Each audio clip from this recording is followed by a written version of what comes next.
We've been saying it for years. Tax revenue, if it were taxed and regulated similarly to alcohol, it would be about $6.2 billion. We're still saying it today. The prohibition of marijuana over the last 71 years has not actually prevented people, including you, from using marijuana.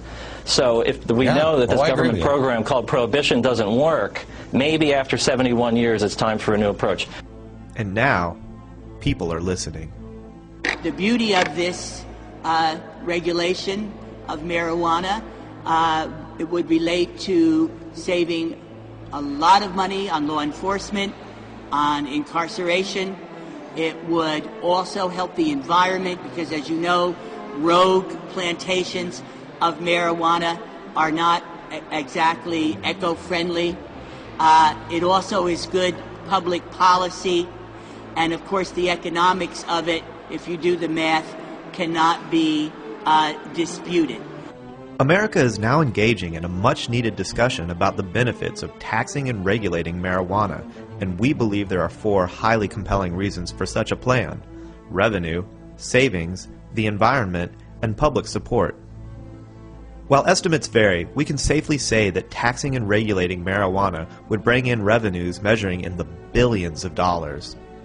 These revenues would come not only from an excise tax, a tax levied on the purchase of marijuana, but through the myriad of other sources that a legal, regulated industry would produce, such as corporate taxes, sales taxes, and personal income taxes. In California, a proposed excise tax of $50 per ounce would generate over $1 billion in revenue alone. The revenue impact of this proposal, we believe, will generate over $1.3 billion. Revenue is only one half of the economic coin, though.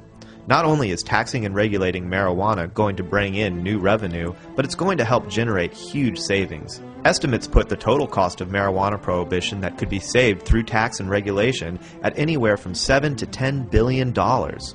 Similar estimates predict that the state of California would save itself nearly $1 billion in law enforcement costs if marijuana were taxed and regulated. This may seem astonishing, but consider just the cost of a single marijuana arrest in law enforcement time, transportation, booking, accommodations, court time, public defenders, and so on. To further put these numbers into perspective, consider that a modest combined revenue and savings of $15 billion would cover the entire yearly budget for the state of Iowa. It would also completely cover the projected shortfall for the controversial S-chip program for the next 5 years with $8 billion to spare. Economic arguments aside, taxing and regulating marijuana would be good for the environment as well. Throughout the American West, criminals are using national forests and other public lands for illegal marijuana operations.